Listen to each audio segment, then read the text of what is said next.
দুটি গ্রাম যেখানকার বেশিরভাগ মানুষই চায়ের বাগান বা টি ফ্যাক্টরিতে কাজ করেন।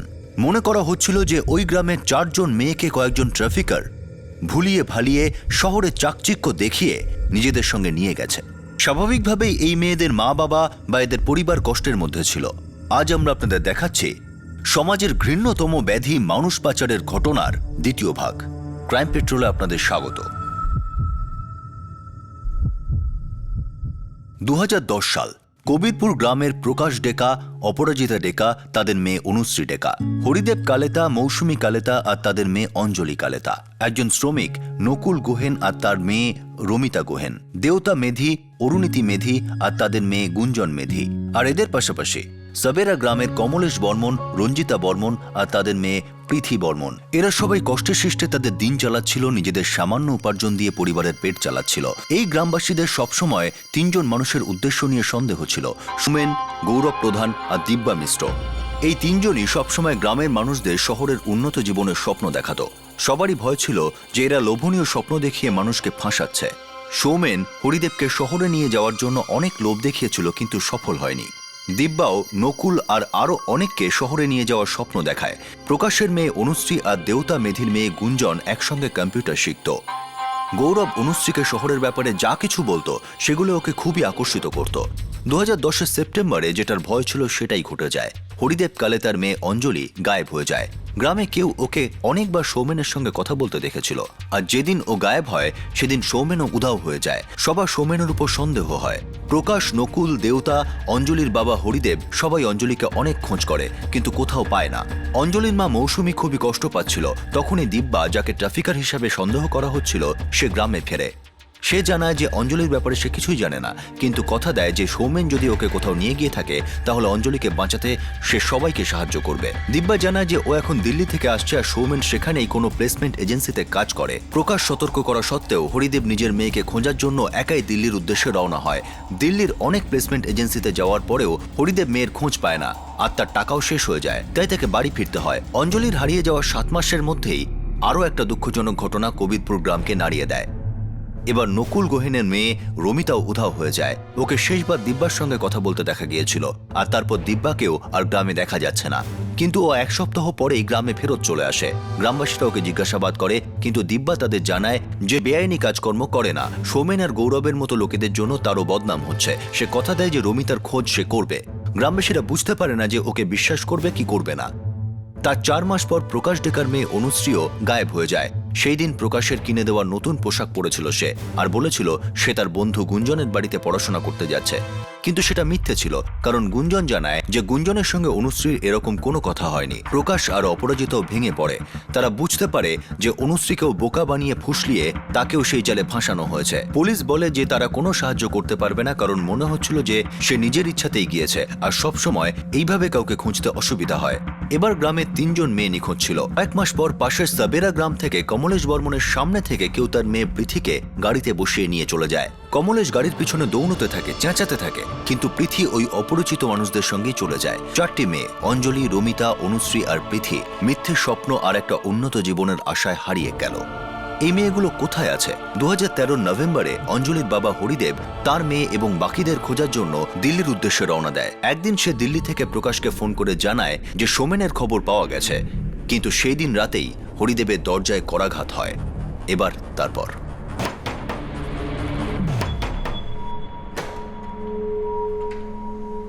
তুমি সকালে এসেছিলে, তোমাকে সৌমেনের ঠিকানা দিয়েছিলাম। আগে হ্যাঁ, সৌমেনকে বলেছি তুমি ওকে খুঁজছো, ও এখানে দেখা করতে এসেছে।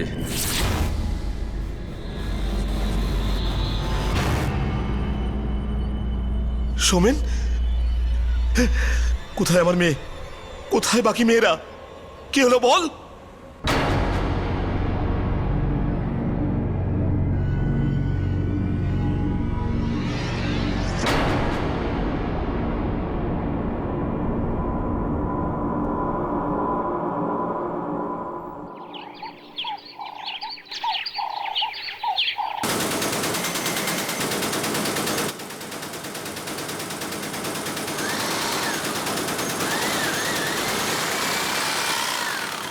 প্রকাশদা, 1 সপ্তাহ হয়ে গেল, হরিদার ফোন এলো না এখনো। ও তো আমাকে বলেছিল যে সোমেনের সাথে দেখা করার পরেই ফোন করবে? এদিকে বাচ্চাদেরও কোনো খোঁজ পেলাম না, তার উপরে আবার হরিদারও কোনো খোঁজ নেই।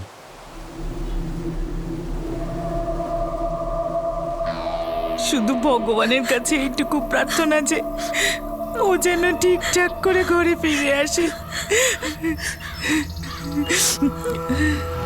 গৌরব আর দিব্যাকেও দেখা যাচ্ছে না, ওরা নিশ্চয়ই সোমেনের সাথে আছে।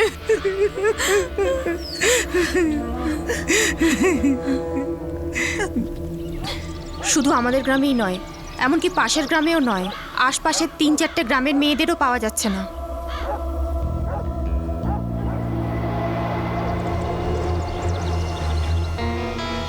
সময় কাটতে থাকে, কিন্তু অঞ্জলির বাবা হরিদেব কারিতা যে দিল্লি গিয়েছিল তার কোনো খোঁজ নেই। পরিস্থিতি খুবই হতাশাজনক ছিল।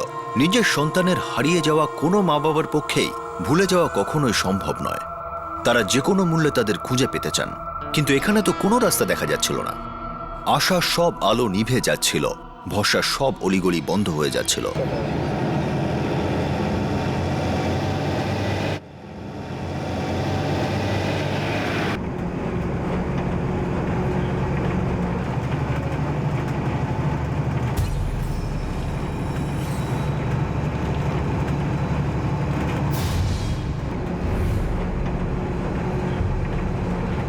দাদা, দাদা, দাদা, ড্রাইভার দাদা, দাদা এখানে বাসটা থামান, আমাকে নামতে হবে।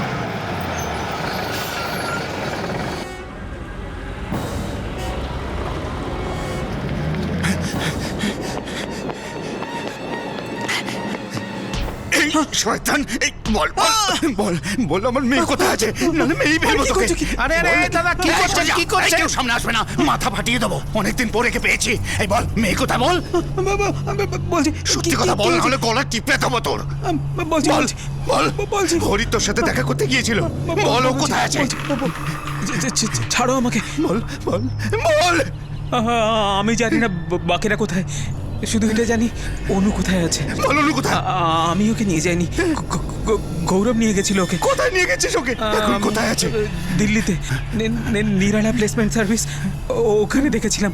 ওখান থেকে পুরোহিত সার্ভিস এজেন্সিতে পাঠিয়ে দেওয়া হয়েছিল। ওর নাম্বার দে আমাকে, ওর নাম্বার দে। আমার মোবাইলে আছে, আমাকে একটু উঠতে দে নাম্বার। দেখো, হ্যাঁ বল। 4-4-4-6-7 বল। এই সময় মেয়ে কোথায় আছে বল? রতন অরোরা নামে একটা লোকের কাছে কাজ করে। ওর নাম্বার বল, নাম্বার দে। বলছি 4-4-4-6-7-9-8। ওকে ওকে ফোন কর, ফোন কর ওকে। আমার মোবাইলে না পয়সা নেই। কর ফোন কর, কর ফোন কর। হ্যালো রতন, আমি সৌমেন বলছি। অনুর সাথে কথা বলবো। অনু, বাবার সাথে কথা বল।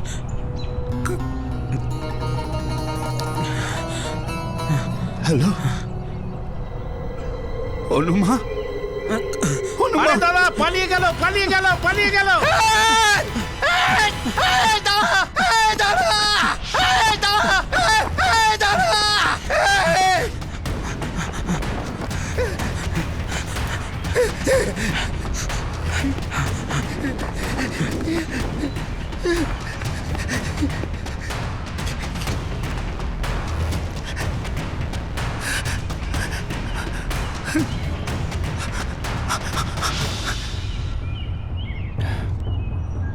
কি হলো দাদা, ফোনটা কি কেউ ধরছে না?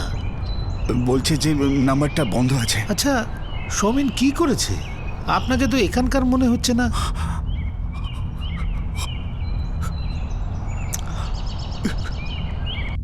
দেখো, তুমি যে নাম্বারটা দিয়েছিলে সেটা কাজ করছে না। সৌমেন তোমাকে বোকা বানিয়েছে। হতে পারে যে দুটো নাম বলেছে সেটা নাও হতে পারে, আর যে ব্যক্তির নাম বলেছে তার কোনো অস্তিত্বই নেই। কিন্তু ও আমাকে বলেছিল স্যার যে ও আমার মেয়ের খোঁজ জানে। আমার তো মনে হয় বাকি সব মেয়েদের খোঁজও জানে যে তারা কোথায় আছে, আর হরি কোথায় আছে সেটাও জানে।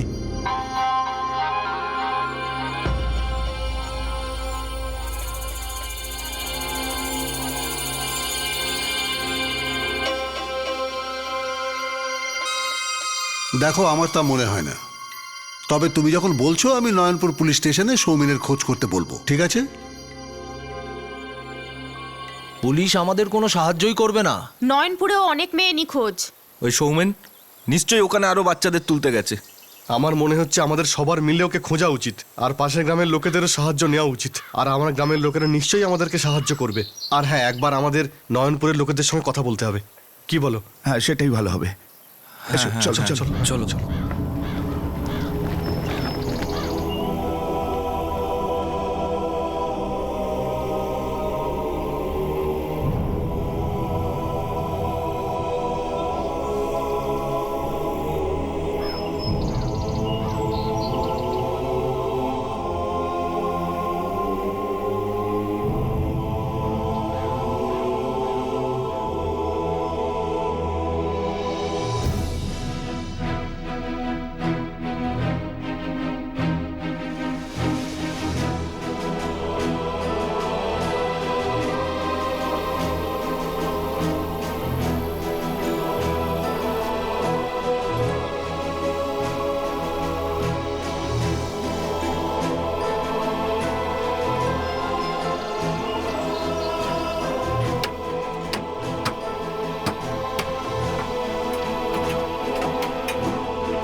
আমার আরো সতর্ক হওয়া উচিত ছিল। সোমেনকে পালাতে দেওয়া উচিত হয়নি।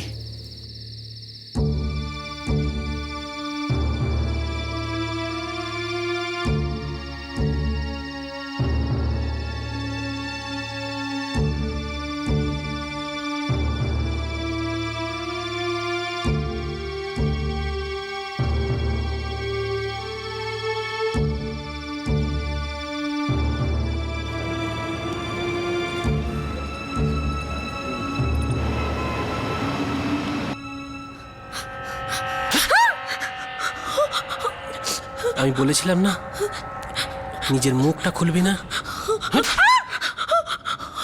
আবার যদি তুই কিছু বলেছিস তাহলে পাটা পুড়িয়ে দেবো তোর একেবারে, বুঝেছিস? তোল নিজের মালপত্র, যা যা গিয়ে নিজের মালপত্র তোল।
সময় কেটে গেল, কিন্তু না হারিয়ে যাওয়া মেয়েদের কোনো খবর পাওয়া গেল, না তাদের খুঁজতে যাওয়া হরিদেবের। এরকম মনে হচ্ছিল যেন মেয়েগুলো সারা জীবনের জন্য হারিয়ে গেছে। কিন্তু তখনই একটা আশার আলো দেখা গেল। একটা সংস্থা যারা শিশুশ্রম আর জোর করে দেহ ব্যবসায় লাগিয়ে দেওয়া বাচ্চাদের মুক্ত করার কাজ করে, একটা এনজিও যারা মানব পাচারের বিরুদ্ধে লড়ছিল, তারা উত্তরপ্রদেশে গোলাম মজুরিতে ফেঁসে থাকা কয়েকটি শিশুর খবর পায়।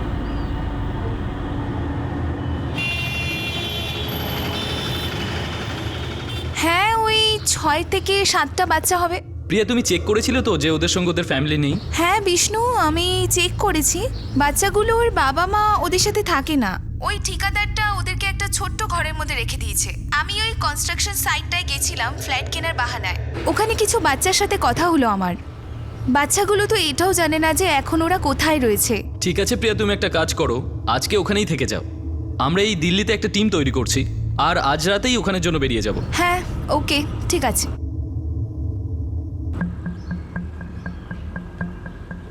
হাকিমপুর থানা এলাকার একজন পিএসআইকে আমি চিনি। তাহলে আমরা অনেক সুবিধাই পাবো। হ্যাঁ, অনিতা তুমি চাইল্ড কেয়ার কমিটিকে ইনফর্ম করো। আমার ওদের লখনৌ অফিসের সঙ্গে কথা হচ্ছে, আমাদের টিম সকালে হাকিমপুরে পৌঁছলেই ওদেরকে জানিয়ে দেব। চাইল্ড কেয়ার কমিটি লখনৌ থেকে হাকিমপুর পৌঁছতে মোটামুটি 1 ঘন্টা সময় লাগবে। ওদেরকে তুমি 2 ঘন্টা আগে জানিয়ে দিও। ওকে। বিষ্ণু, তুমি সিদ্ধার্থ আর গগনকে নিজের সঙ্গে নাও। প্রিয়া তো আগে থেকেই ওখানে আছে। অনিতা তুমি পুলিশ আর চাইল্ড কেয়ার কমিটির সঙ্গে কোঅর্ডিনেট করো। ওকে। তোমার কি মনে হয় বাচ্চাদের কি আমাদের দিল্লিতে আনা উচিত? বিষ্ণু, আমার মনে হয় যে এটা বাচ্চাগুলোর জন্য সবথেকে সেফ অপশন। আমি এখানকার চাইল্ড কেয়ার কমিটির সঙ্গে কোঅর্ডিনেট করে নেব, আর তারপর আমরা ওই বাচ্চাগুলোর বাবা মাকে খোঁজার চেষ্টা করব। All the best guys.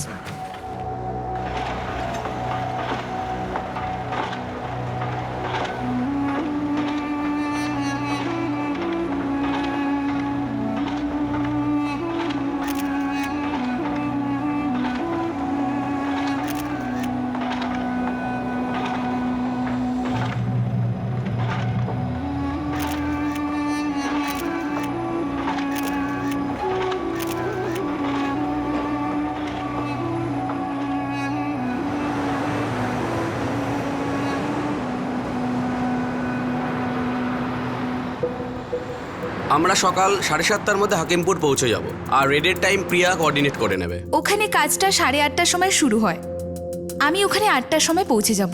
Madam, construction সাইটে রেড আছে। আই এম সরি আপনাকে এত সকাল সকাল ফোন করলাম।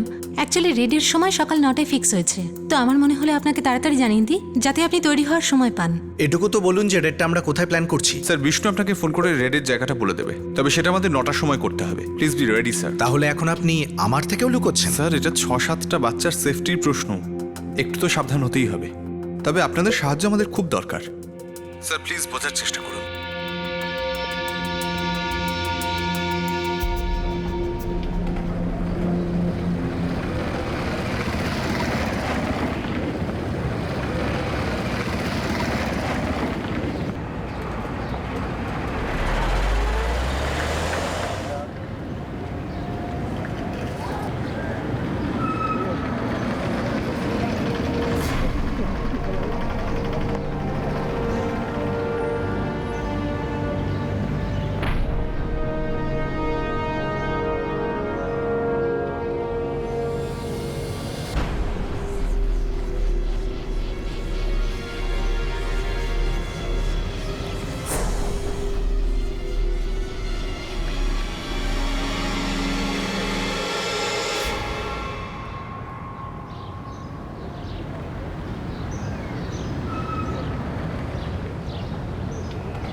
গগন, চাইল্ড কেয়ার কমিটি আর পুলিশকে এবার লোকেশন বলে দাও। চলো।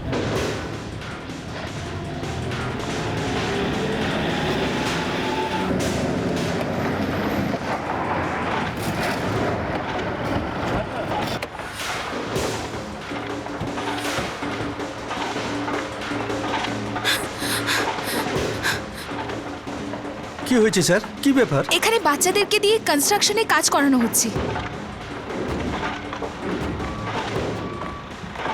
কি হয়েছে স্যার? কোনো সমস্যা হয়েছে? এখানে বাচ্চাদের দিয়ে কাজ করানো হচ্ছে? হ্যাঁ স্যার, বাচ্চার মা বাবারাই এখানে কাজের জন্য রেখে গেছে। এখানে কারুকে জোর করে কাজ করায় না স্যার। আচ্ছা,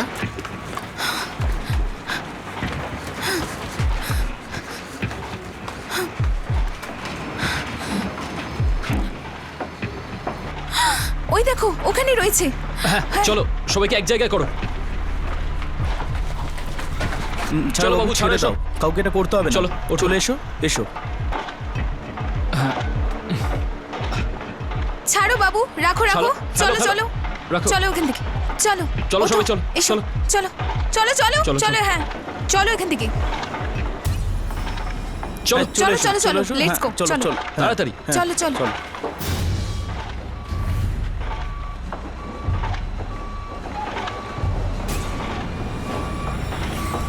বাবু চলো, তুমিও চলো। চলো, এসো, চলো আমার সঙ্গে। বাচ্চারা, তোমরা একদম ভয় পেও না, আমরা সবাই এখানে তোমাদের বাঁচাতে এসেছি। আমরা জানতে পেরে গেছি যে তোমাদেরকে দিয়ে এখানে জোর করে কাজ করানো হচ্ছে। তোমাদের মা বাবার কাছে তোমাদের নিয়ে যাব। নিজেদের বাবা মার কাছে যেতে চাও তো? হুম?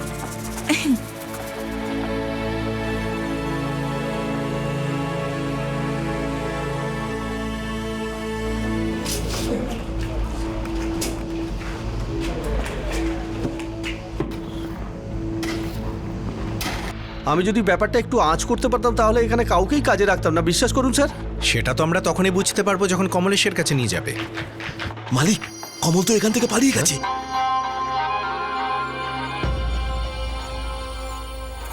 স্যার, এই সেই কমল যে বাচ্চাদের আমার কাছে এনেছে।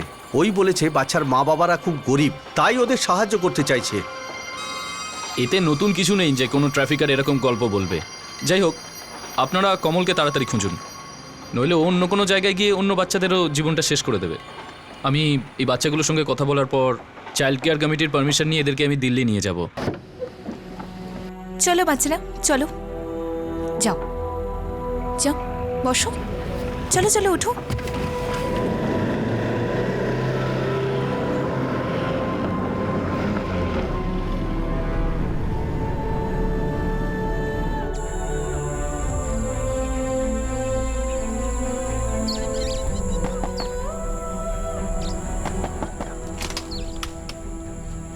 বলুন।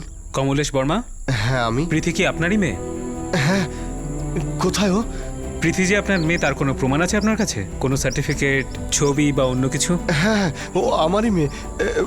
দিচ্ছি। কোথায় ও? এই সমস্ত প্রমাণ নিয়ে আপনাকে আমার সাথে যেতে হবে।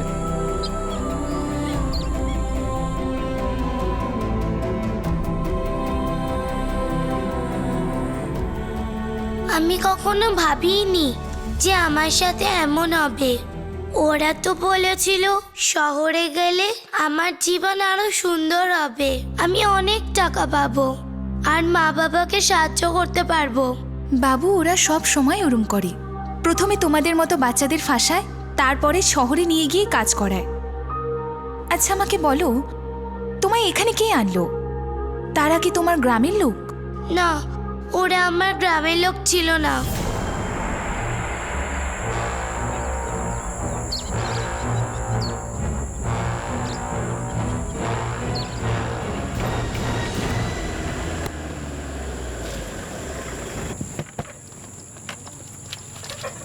তৈরি আছো? হ্যাঁ, গুছিয়ে নিয়েছি। চলো তাড়াতাড়ি চলো তাহলে। হ্যাঁ।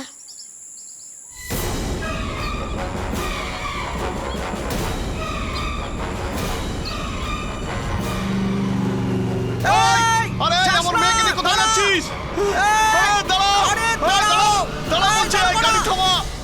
বাবা খুব চিৎকার করছিল, কিন্তু আমি শুনিনি। ভেবেছিলাম ভালো কাজ করতে যাচ্ছি, আর ভেবেছিলাম ওখানে গিয়ে আমি সাহায্য করতে পারবো। বাবু চলো চলো, কান্না বন্ধ করো। তোমার বাবাকে বলে দিয়েছি, উনি আসছেন পরশুদিন তোমাকে নিতে। কান্না বন্ধ করো।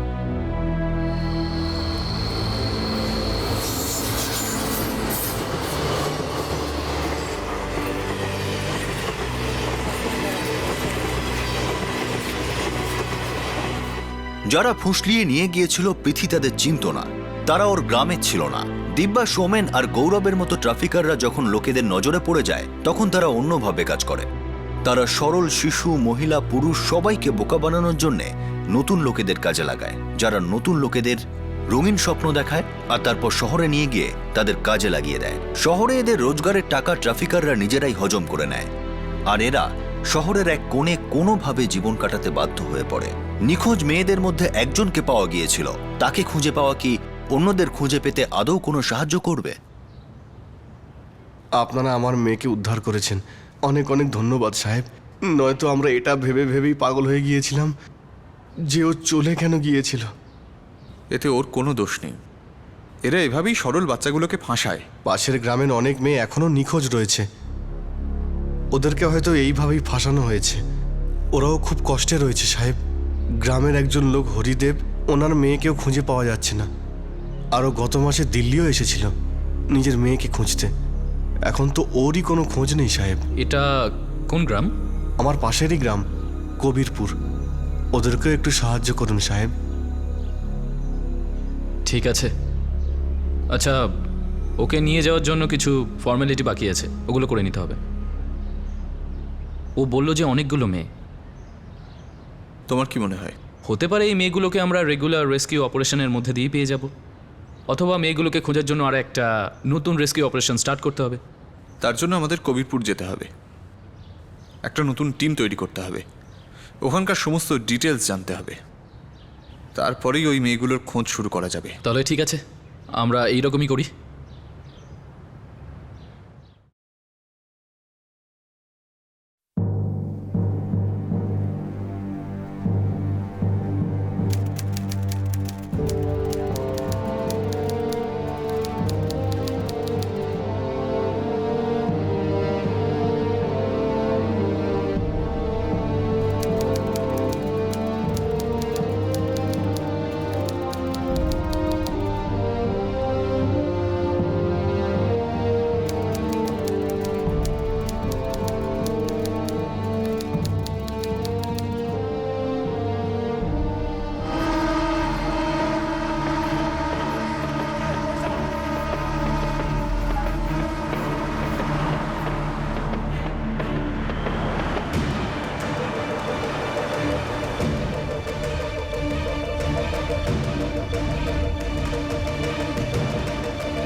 রতন আরোরার নাম্বারটা ডিসকানেক্টেড।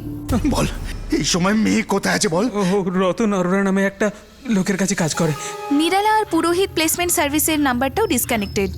দিল্লিতে নিরালা প্লেসমেন্ট সার্ভিস, ওখানে দেখেছিলাম।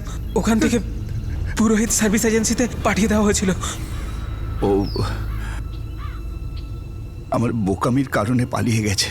এই সৌমেন, গৌরব, দিব্যা তারপরে আর গ্রামে আসেনি? দিব্যার বাড়ি এইখানেই, ওর ওপর আমরা সবসময় নজর রাখছি। প্রীতিকে আমরা উত্তরপ্রদেশের হাকিমপুরে পেয়েছি। যারা এই ধরনের ট্রাফিকিং পাচার করে থাকে তাদের নিজেদের মধ্যে যোগাযোগ আছে, যদিও তারা আলাদা আলাদা জায়গা থেকে কাজ করে তাও। আর এই লোকগুলো নিজেদের শিকারকে বেশি দিন একই জায়গায় রাখে না, যাতে লোকে বুঝতে না পারে যে ওরা ঠিক কোথায় আছে। আমার মনে হয় এই অঞ্জলি, অনুশ্রী আর রমিতা ওদের তিনজনকে দিল্লি ছাড়াও আর অন্য কোথাও পাঠিয়ে দিয়েছে। কেননা হরিদেব বলেছিল যে সৌমেনের খোঁজ পাওয়া গেছে, আর তারপর প্রকাশও সৌমেনের মুখোমুখি হয়েছে। নিশ্চয়ই এই মেয়েগুলোর জায়গা বদলানো হয়েছে। আর এই ট্রাফিকার একটা লম্বা চেন হিসেবে কাজ করে। যে লোকটা শিকারকে শহরে নিয়ে যায় সে দ্বিতীয় জনের হাতে তুলে দেয়, আর ওই দ্বিতীয় ব্যক্তি কোনো তৃতীয় ব্যক্তির সাহায্য নিয়ে ওই শিকারকে একটা অন্য জায়গায় নিয়ে চলে যায়। আমরা কি আমাদের মেয়েদেরকে কখনো ফিরে পাবো না? মৌসুমীর তো প্রথমে মেয়ে গেল, এখন স্বামীও। আমার তো বিশ্বাসই হচ্ছে না আমার মেয়েকে কেউ এইভাবে লোভ দেখিয়ে ফাঁসিয়ে নিয়ে যেতে পারে। দেখুন, আমরা বাচ্চাগুলোকে বাঁচাই, তারপর তাদের মা বাবাকে খুঁজে বের করি, আর সেই বাচ্চাগুলোকে তাদের বাড়িতে ফিরিয়ে দিই। এবার আমরা আপনাদের বাচ্চাদের খোঁজ শুরু করব। আর আমরা জানি না এই কাজটা করতে আমাদের কত সময় লাগবে। হতে পারে আমরা তাড়াতাড়ি ওদের পেয়ে গেলাম, বা একটু সময়ও লাগতে পারে। আমরা হার মানছি না, আর আপনারাও ধৈর্য হারাবেন না।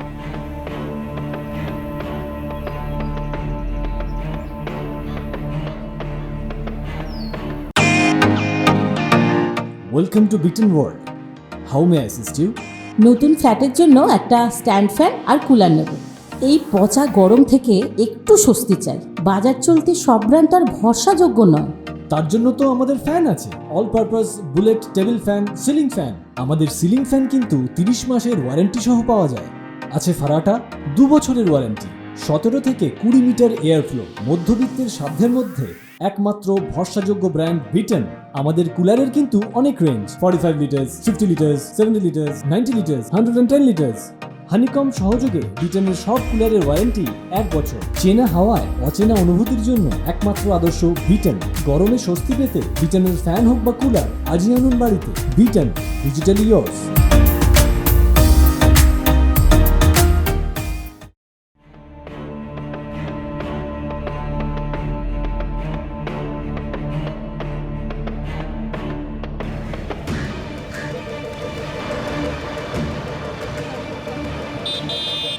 নিরালা placement services, Purohit placement services. ও নিজেকে বাঁচাতে মিথ্যে বলেছে হয়তো। সোমেন একজন ট্রাফিকার, ও এর থেকে আর কি সত্যি বলবে? ইনফ্যাক্ট ও সমস্ত ভুল নাম্বার দিয়েছে, আর ওই সব নাম্বার ডিসকানেক্টেড আসছে। দেখো, মানছি নাম্বারটা ডিসকানেক্ট দিয়েছে, কিন্তু এমন হতে পারে নাম্বারটা কখনো চালু ছিল, বা হয়তো এজেন্সিগুলোও কাজ করতো। পসিবল। দিল্লিতে এরকম অনেক ভুয়ো প্লেসমেন্ট এজেন্সি আছে যেগুলো ট্রাফিকিং নেটওয়ার্কের অংশ। পুলিশের নজর এড়ানোর জন্য সমস্ত এজেন্সিস প্রত্যেক ৩-৬ মাসের মধ্যে নিজেদের নাম, নাম্বার, ঠিকানা এই সবকটা জিনিস পাল্টাতে থাকে। সিদ্ধার্থ, গগন, তোমরা দুজনে এই নিরালা আর পুরোহিত এজেন্সিকে ট্র্যাক করার চেষ্টা করো আর ওদের ডিটেলস বের করো। খোঁজ নাও যে এই এজেন্সিগুলো আদৌ ছিল নাকি ছিল না, আর যদি থেকে থাকে তাহলে কারা চালায়, আর এখন এই এজেন্সিগুলো কার নামে অপারেট হচ্ছে। হতে পারে যে রতন অরোরা এদেরই গ্রুপের কেউ একজন, কিংবা কোনো এমপ্লয়ারও হতে পারেন। ওনার নম্বরটা ডিসকানেক্টেড হলেও এখনো পর্যন্ত valid. Vital network. Vital network, আমি ওটার ডিটেলসটা বের করছি। গুড, চলো তাহলে কাজ শুরু করা যাক।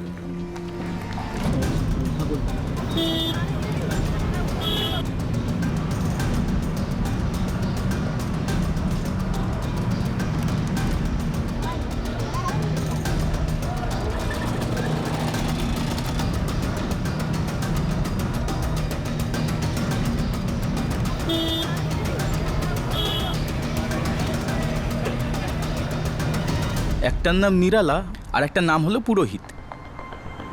কোনো খাস এলাকা? কিন্তু ওদের ফোন নাম্বারগুলো আছে, এখন বন্ধ আছে। ঠিক আছে, ট্রাই করছি। ব্যাপারটা বেশ কঠিন, তবু চেষ্টা করে দেখছি। রতন আরোরা, নাম্বার হলো 44478798। কিন্তু এর জন্য পুলিশের পারমিশন লাগবে। স্যার,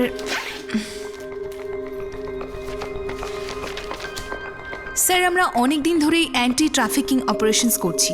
এই মুহূর্তে আমরা একটা মেয়েকে খুঁজছি যে অনেক দিন ধরে মিসিং। হতে পারে এই নাম্বারটার মাধ্যমে আমরা কিছু জানতে পারি। হতে পারে এর মাধ্যমে আসামের অনেক ছোট ছোট গ্রাম থেকে আমরা হারিয়ে যাওয়া বাচ্চাদেরকে বাঁচাতে পারি। ওকে, আমাকে একটু সময় দিন, একবার আমি আমার জেনারেল ম্যানেজার আর টেকনিক্যাল টিমের সঙ্গে কথা বলি। Okay sir, thank you. না প্রকাশ বাবু, এখনো কিচ্ছু খোঁজ পাইনি। আমরা তো কাজ শুরু করে দিয়েছি। আমাদের বিশ্বাস আপনারা বাচ্চাদের ফিরিয়ে আনবেন। দেখুন, আমরা পুরো চেষ্টা করছি, যা করতে পারবো করব।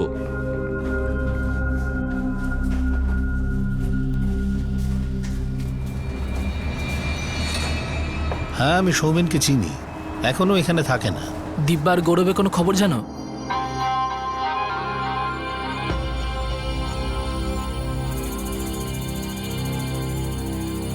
হ্যাঁ, এদেরও নাম শুনেছি। তাহলে তো তুমি ওদের নেটওয়ার্ক, ওদের প্লেসমেন্ট এজেন্সি কিছু জানো নিশ্চয়ই। এসব তো জানি না, তবে ওরা লোকেদের এখানে নিয়ে আসে আর বিক্রি করে দেয়। আমি যতটুকু জানি এরা আলাদা আলাদা এজেন্সির মাধ্যমে এই কাজটা করে, আর সবার খোঁজ রাখা তো মুশকিলের ব্যাপার। আমার নিরালা আর পুরোহিত সার্ভিসেস, এই দুটোই ঠিকুচুকুষ্টি লাগবে। ঠিক আছে, দেখছি কি করা যায়।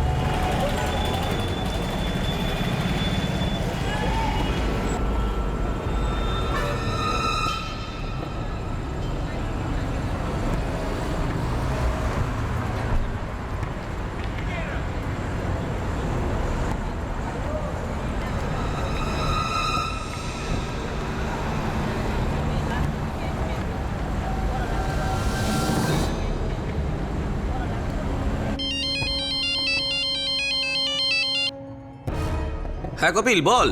মেয়েদেরকে জিবি রোডে তো নিয়ে আসা হয়নি, পাক্কা অন্য কোথাও নিয়ে গেছে? কোনো ইনফরমেশন নেই, তবে পুরোহিত সার্ভিসের খবর পাওয়া গেছে।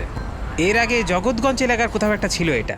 এখনকার নাম আর অ্যাড্রেস? তারপরে তো এরা 3 বার নাম, ঠিকানা আর নাম্বার বদলে ফেলেছে। আচ্ছা ঠিক আছে, এখন কি আছে? SRVK services. নাম আর অ্যাড্রেসটা বল তাহলে।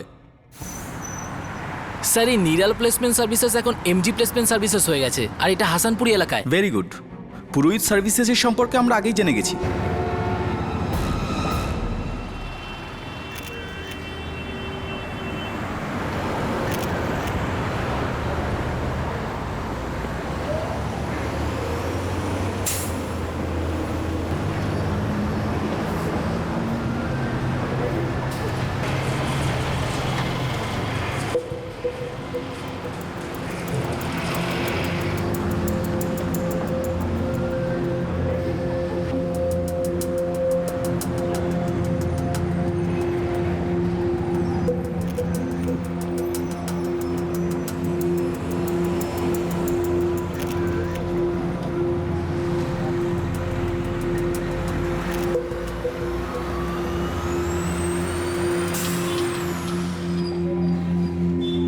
এক্সকিউজ মি, হ্যাঁ ম্যাডাম। এটা আপনার প্লেসমেন্ট এজেন্সি? হ্যাঁ হ্যাঁ, বসুন। আপনি কি কি সার্ভিস প্রোভাইড করেন? আপনার কি বাড়িতে কাজের লোক দরকার? হ্যাঁ, আপনি রেটস বলবেন? আপনি যে নাম্বারটা দিয়েছিলেন 4446787988, এটা রতন আরোরার নামে রেজিস্টার্ড ছিল, কিন্তু এটাকে ডিসকানেক্ট করে দিয়েছেন। কোনো অ্যাড্রেস তো নিশ্চয়ই হবে আপনার রেকর্ডে। হ্যাঁ, ওনার অ্যাড্রেস আর অল্টারনেট নাম্বারও আছে।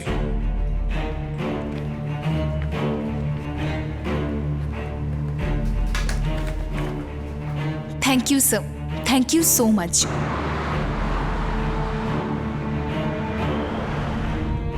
রতন আরোরা 11 মদনপুর, আমি ওখানেই যাচ্ছি। একা যাবে না, একটু ওয়েট করো, আমি এক্ষুনি আসছি। ওকে।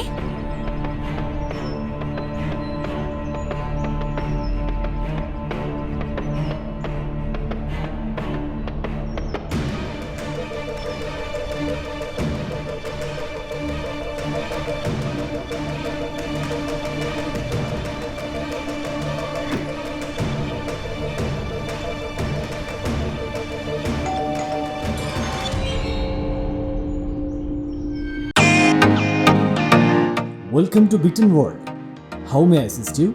নতুন ফ্ল্যাটের জন্য একটা স্ট্যান্ড ফ্যান আর কুলার নেব। এই পচা গরম থেকে একটু স্বস্তি চাই। বাজার চলতে সব ব্র্যান্ড আর ভরসাযোগ্য নয়। তার জন্য তো আমাদের ফ্যান আছে, all purpose bullet table fan, ceiling fan. আমাদের সিলিং ফ্যান কিন্তু 30 মাসের ওয়ারেন্টি সহ পাওয়া যায়। আছে ফারাটা 2 বছরের ওয়ারেন্টি, 17 থেকে 20 মিটার এয়ার ফ্লো। মধ্যবিত্তের সাধ্যের মধ্যে একমাত্র ভরসাযোগ্য ব্র্যান্ড বিটেন। আমাদের কুলারের কিন্তু অনেক range, 45 litres, 50 litres, 70 litres, 90 litres, 110 litres. Honeycomb সহযোগে বিটেনের সব কুলারের ওয়ারেন্টি 1 বছর। চেনা হাওয়ায় অচেনা অনুভূতির জন্য একমাত্র আদর্শ বিটেন। গরমে স্বস্তি পেতে বিটেনের ফ্যান হোক বা কুলার, আজই আনুন বাড়িতে। বিটেন, digitally yours.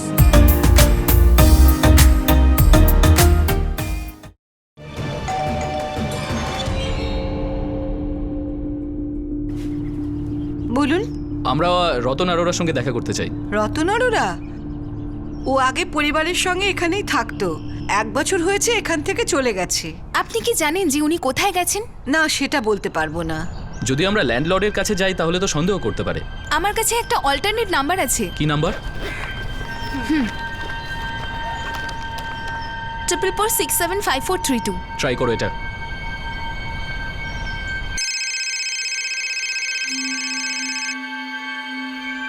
Hello. Hello sir, আমি মিস্টার রতনের সাথে কথা বলছি। হ্যাঁ বলছি। আমি এইচকেবি ব্যাংক থেকে বলছি। অ্যাকচুয়ালি স্যার, আমরা আজকে রেকর্ড আপডেট করছি। স্যার, আমাদের কাছে আপনার পুরনো অ্যাড্রেসটা আছে 11 মদনপুর, আর আপনার পুরনো নাম্বারটা হলো 4446787988। কিন্তু হয়তো আপনার নাম আর অ্যাড্রেসটা চেঞ্জ হয়ে গেছে। হ্যাঁ, আমার মোবাইল নাম্বার আর অ্যাড্রেস চেঞ্জ হয়েছে, কিন্তু আমার ওই ব্যাংকে তো কোনো অ্যাকাউন্ট নেই। স্যার, অ্যাকচুয়ালি আমরা অনেক ভালো ক্রেডিট কার্ড স্কিম নিয়ে এসেছি। Sir, if you don't mind, আপনাকে পার্সোনালি আপনার সাথে মিট করে এই ক্রেডিট কার্ডের ব্যাপারে বলতে পারি। স্যার, আপনার বেশি টাইম আমরা নষ্ট করব না, কথা দিচ্ছি। I am sorry, I am not interested. Hello. হ্যাঁ, থ্যাংক গড, নাম্বারটাও কাজ করছে আর এটাও উনারই। কথা বলে তো মনে হলো লোকটা ঠিকঠাক। তাহলে ইনি হয়তো সহকর্মী নয়, এমপ্লয়ার হবে। তার মানে সোমের নাম আর নাম্বার তো ঠিকই বলেছিল। হতে পারে যে সোমেন আমাদের রতন আরোরার নাম আর নাম্বার এমনিই দিয়ে দিয়েছে।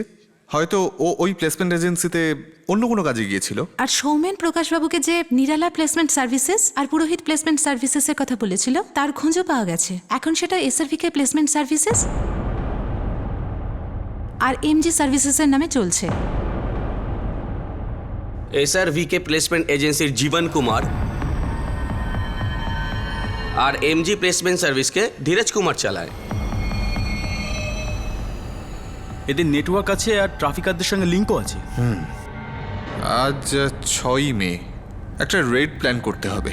এই দুটো প্লেসমেন্ট এজেন্সির ওপরেই আমাদের খুব সতর্ক নজর রাখতে হবে, আর এই রতনবাবুর ওপরেও। আর আমাদের এই কাজটা খুব আচমকা করতে হবে, যাতে এরা সামলানোর কোনো সুযোগ না পায়। ও একদম ঠিকই বলছে। যা করতে হবে খুবই সাবধানতার সাথে আর আচমকা করতে হবে, যাতে কেউ না রিয়্যাক্ট করার সময় পায়। আমরা এই প্ল্যানটার মধ্যে বাচ্চাদের বাবা মাকেও সামিল করতে পারি। ওনাদের সাথে নিয়ে আমরা একটা বড় সড়ো শোরগোল করতে পারি। আই থিঙ্ক ভালো আইডিয়া। তো আমরা 12ই মে প্ল্যানটা করি। ততদিনে বাচ্চাদের বাবা মায়েরাও এখানে পৌঁছে যাবেন। আমি ফোনে কথা বলে নিচ্ছি।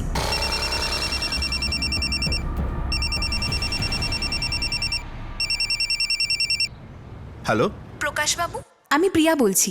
আগে নমস্কার ম্যাডাম। আপনি আর নকুলবাবু কি দিল্লি আসতে পারবেন? আপনারা কি ওদের খোঁজ পেয়েছেন ম্যাডাম?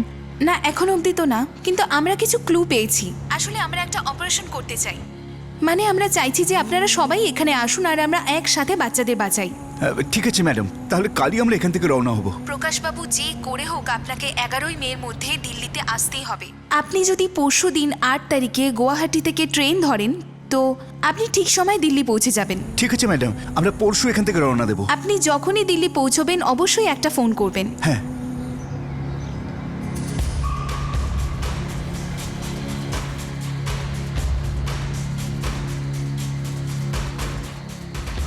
ওনারা বলছিলেন যে কিছু খবর পেয়েছেন, মেয়েদের হয়তো পাওয়া যেতে পারে। নিশ্চয়ই ওরা কোনো খবর পেয়েছে, সেই জন্যই তোমাদেরকে ডেকে পাঠিয়েছে।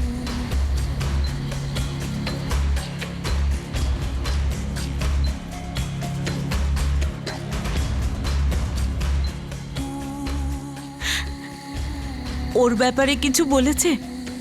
না, সেরকম তো কিছু বললো না, শুধু আমাদের ডেকে পাঠালো।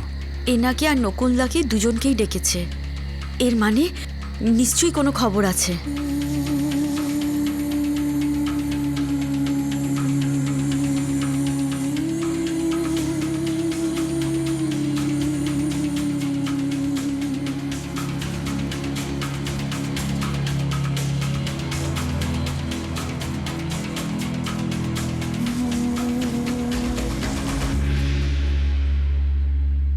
আশার কিরণ স্পষ্ট হচ্ছিল।